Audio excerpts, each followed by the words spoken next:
Assalamu alaikum. Explain work of Beadle and Tatum on Neurospora with help of a figure.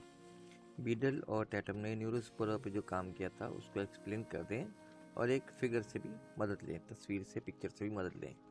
Beetle और Tatum ने basically एक fungus या Neurospora उस पर काम किया था और ये मालूम किया था कि यानी एक हाइपोथेसिस फॉर्मुलेट किया था कि वन जीन वन एंजाइम, यानी एक जीन जो है वो एक एंजाइम ही प्रोड्यूस कर सकता है। ये जो फॉर्मुलेशन है हाइपोथेसिस की या रिसर्च के बाद जो इनकी फाइंडिंग थी वो आज भी काफ़ी हद तक सही है। अक्सर यानी हम देखते हैं कि one gene one enzyme produce करता है। George Beadle and Edward Tatum conducted groundbreaking research on the fungus Neurospora crassa in the 1940s, which led to the formulation of one gene, one enzyme hypothesis. Their work laid the foundation of our understanding of how genes control biochemical processes. इनकी इस बात से, इस experiment से अब हमने ये जान लिया कि जो एक जीन है वो किस तरह एक एंजाइम को प्रोड्यूस करता है। एंजाइम बेसिकली प्रोटीन है और तमाम जीन जो हैं वो प्रोटीन ही बनाते हैं। तो ज़्यादातर प्रोटीन जो है वो जो जीन बनाते हैं वो एंजाइम होते हैं। तो एक जीन एक एंजाइम बनाता है। आजकल के दौर में भी साइंटिस्ट ने ये साबित कर दिया कि इन दोनों का, बीडल और टैटम का 1940s में जो एक्सपेरिमेंट था ऑलमोस्ट बिल्कुल सही था, यानी one gene one enzyme.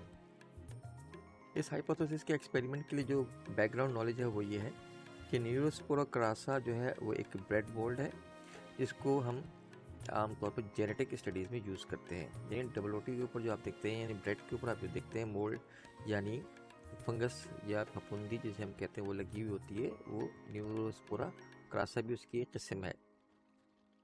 Beetle और टैटम जो है वो इंटरेस्टेड थे कि ये जानने में कि जीन और एंजाइम का आपस में ताल्लुक क्या है। One gene one enzyme hypothesis क्या है? Beadle and Tatum proposed that each gene is responsible for producing a specific enzyme. उन्होंने ये प्रपोज किया कि एक जीन जो है वो एक ही एंजाइम, स्पेसिफिक एंजाइम को प्रोड्यूस करता है और एंजाइम जो है वो प्रोटीन है जो कि कैटालाइज करते हैं स्पेसिफिक बायोकेमिकल रिएक्शन। ठीक है, तो उसको साबित करने के लिए उन्होंने एंजाइम को इसलिए ये समझा कि एंजाइम जो है वो बायोकेमिकल रिएक्शन को कैटालाइज करते हैं। अगर जीन को हम डिस्टर्ब कर देंगे एक्सपेरिमेंट में तो फिर वो एंजाइम पैदा नहीं होगा। वो एंजाइम पैदा नहीं होगा तो कैसे मालूम होगा कि वो बायोकेमिकल रिएक्शन नहीं होता हुआ नज़र आएगा ऑफ स्प्रिंग्स में। तो उन्होंने एक्सपेरिमेंट इसी बेस के ऊपर डिज़ाइन कर दिया। Experimental design, they expose Neurospora crassa to X rays to induce mutation. ठीक है, एक्सरेज के सामने रखा इसके स्पोर को, इस फंगस के स्पोर को, और उस पर एक्सरे का जो है रेज, एक्सरेज जो है वो इंड्यूस कर दी म्यूटेशन करने के लिए। एक्सरेज जो है उससे एक्सपोज कर दी, एक्सरेज उसके ऊपर बम्बार्ड की गई। They isolated mutants that were able to grow on minimal media. फिर उन्होंने ग्रो किया और देखा कि वो जो म्यूटेंट्स थे जो कि मिनिमल मीडिया पे ग्रो नहीं कर पा रहे थे, उनको उन्होंने आइसोलेट कर लिया। मिनिमल मीडिया क्या होता है? जिसमें बिल्कुल बेसिक न्यूट्रिएंट्स होते हैं।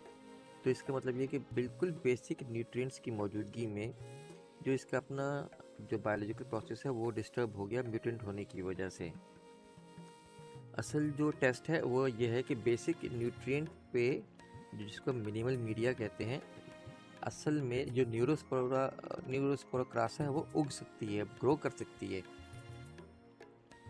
तो इस मिनिमल मीडिया में कुछ भी नहीं होता सिवाय शुगर के, सॉल्ट्स के और वाइटामिन के। एक वाइटामिन होता है, उसका नाम है बायोटिन। ये कम से कम चीज़ है जिसको यूज़ करते हुए ये फंगस अपने सारे अमाइनो एसिड बना लेती है, प्रोटीन बना लेती है, सारी जो बॉडी के फंक्शन है वो चला लेती है, उसको कोई मसला नहीं है।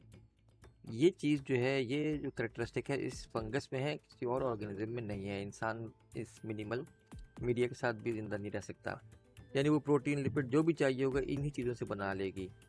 ठीक है, तो उन्होंने ये देखा कि कुछ म्यूटेंट्स जो थे वो मिनिमल मीडिया पे मर रहे थे, ग्रो नहीं कर रहे थे, अनेबल टू ग्रो। तो उन्होंने आइडेंटिफाई कर लिया कि ये जो है इनकी जो जीन है वो डिस्टर्ब हो चुके हैं। अच्छा, उन्होंने ऑब्जर्व कैसे किया? म्यूटेंट्स को आइसोलेट करते हुए ऑब्जर्व किया ना पहले, फिर आइसोलेट किया।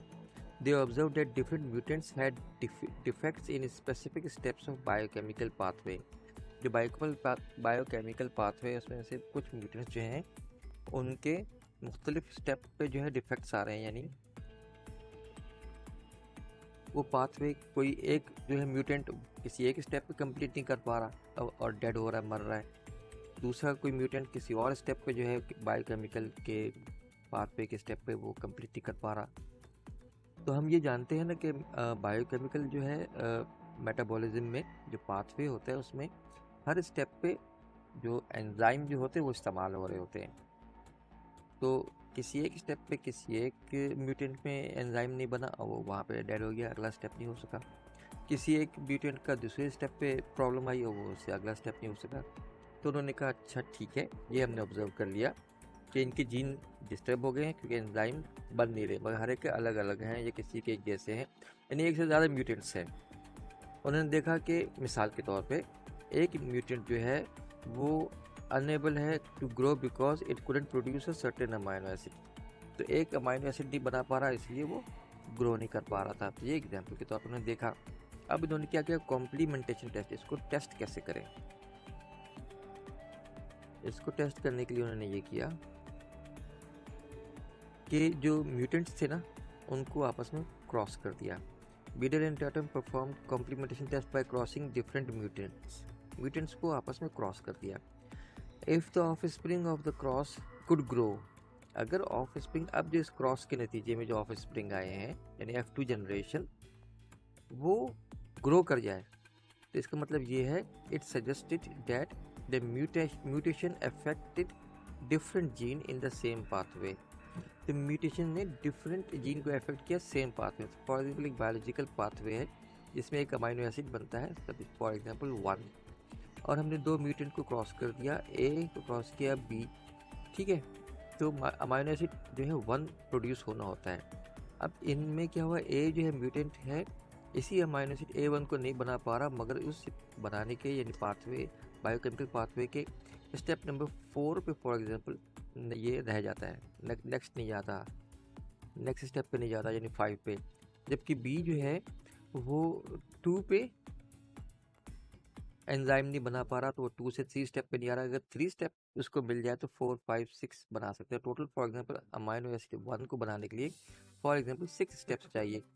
तो ए जो है 1, 2, 3 बना लेता है, मगर 4 नहीं बना सकता। अगर 4 के बाद 5 मिल जाए तो 5, 6 बना लेगा और अमाइनो एसिड 1 बन जाएगा। और बी में क्या था क्वालिटी, ये बी जो म्यूटेंट है ये 1 तो बना लेगा मगर 2 पे रह जाएगा, 2 पे एंजाइम नहीं बन रहा ना, तो फिर 3, 4, 5, 6 बना लेगा। तो ये एक दूसरे को कॉम्प्लीमेंट कर रहे हैं। अब इन दोनों को क्रॉस किया और हमारे पास आया फॉर एग्जांपल सी, इनका ऑफस्प्रिंग। सी के अंदर इन दोनों की जीन्स आ गए। क्या हुआ कि जब ये अमाइनो एसिड 1 बनाने की बात आई तो इस सी के अंदर दोनों के जीन्स थे, तो बी वाले जो जीन थे वो तो स्टेप नंबर 2 पे उसको स्टॉप कर रहे हैं, मगर ए वाला जीन जो है उसको 2 नंबर स्टेप पे ले जा रहे हैं आगे, ठीक है। तो इसने क्या किया कि 1 फिर 2 फिर 3 जो है अपने ए पेरेंट की क्वालिटी को यूज करते हुए बना लिया। जब 3 पे बनाया तो ए पेरेंट ने के जो जीन्स हैं या क्रोमोसोम पे मौजूद जीन है उन्होंने 4th स्टेप करने पर रोक लिया। मगर ये जो है आउटपुट जो है 3rd स्टेप का, उसको पेरेंट नंबर बी के क्रोमोसोम्स ने, पेरेंट बी क्रोमोसोम पे मौजूद जीन्स ने यूज़ कर लिया, क्योंकि वो 3, 4, 5 से ऑनवर्ड बना सकते हैं। तो उन्होंने 4th कर लिया, 5th कर लिया, 6th कर लिया और अमाइनो एसिड 1 प्रोड्यूस हो गया।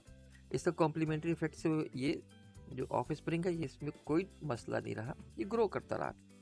If the offspring still couldn't grow, sorry यहाँ पे है ना, if the offspring could grow, मुस्तकिल ग्रो कर ही रहा है म्यूटेशन के ऑफस्प्रिंग्स जो हैं। इसका मतलब यह है कि म्यूटेशन ने अफेक्ट किया एक ही बायोकेमिकल पाथवे के अंदर मुख्तलिफ जीन्स को, जो हमने यहाँ डिस्कस कर लिया, ठीक है।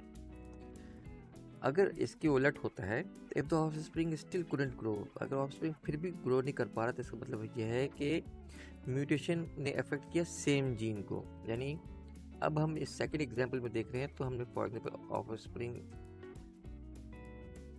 सी को क्रॉस किया, सॉरी सी नहीं बल्कि हम यहाँ अलग कर लेते हैं, डी को क्रॉस किया ई से और हमारे पास आया एफ। तो डी भी जो है वो फॉर एग्जांपल इसी अमाइनो एसिड 1 को बनाने के लिए जो थर्ड स्टेप था इसके पाथवे का, बायोकेमिकल पाथवे का, उस पर जो जीन मौजूद था वो वाला एंजाइम नहीं बना पा रहा था, डिफेक्टेड था। और ई भी थर्ड वाले स्टेप पे ही डिफेक्टेड था। तो क्या हुआ कि एफ में भी यही क्वालिटी आ गई कि थर्ड स्टेप पे वो डिफेक्टेड है, और फिर क्या होगा कि ये भी वो अमाइनो एसिड 1 नहीं बना सकेगा और पाथवे कंप्लीट नहीं हो सकेगा, इसलिए ये ग्रो नहीं कर सकता। ये दोनों बातें उन्होंने जान ली और यही बातें इनको समझ में आई। इनके हाइपोथेसिस में ये वाली बात थी कि अगर एक जीन एक एंजाइम बनाता है तो ये दोनों आउटकम हो सकते हैं, या तो ये होगा या ये होगा। और उन्होंने देखा कि दोनों ही आउटकम उनको नज़र आए। इससे साबित ये हो गया कि उनका कंक्लूजन, उनका जो हाइपोथेसिस था वो बिल्कुल सही था। Conclusion: through these experiment Beadle and Tatum provide strong evidence for the one gene one enzyme hypothesis. They concluded that each gene controls the synthesis of a specific enzyme। ठीक है, एक एंजाइम को एक जीन बना रहा है, and mutation in these genes result in the inability to produce certain essential molecules।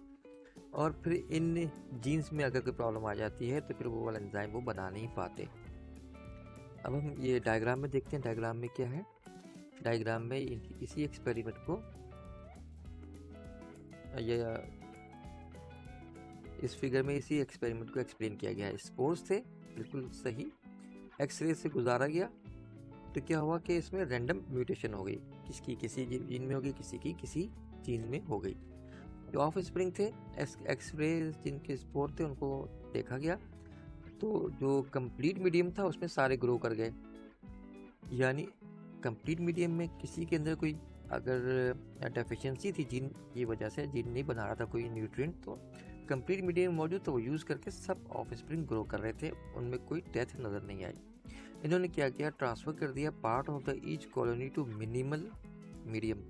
Minimal medium में जिसमें हमने यहाँ डिस्कस किया था कि शुगर होगा, सॉल्ट होगी, एक वाइटामिन होगा जो बायोटिन है, उसमें किया तो उन्होंने देखा कि एक म्यूटेंट जो है वो न्यूट्रिशनल म्यूटेंट था जो कि ग्रो नहीं कर सका मिनिमल मीडियम में। इस तरीके से उन्होंने म्यूटेंट्स को अलहदा किया था, जो कि हम यहाँ एक्सपेरिमेंटल डिज़ाइन में स्टेप नंबर 3 में यहाँ पे देख रहे हैं।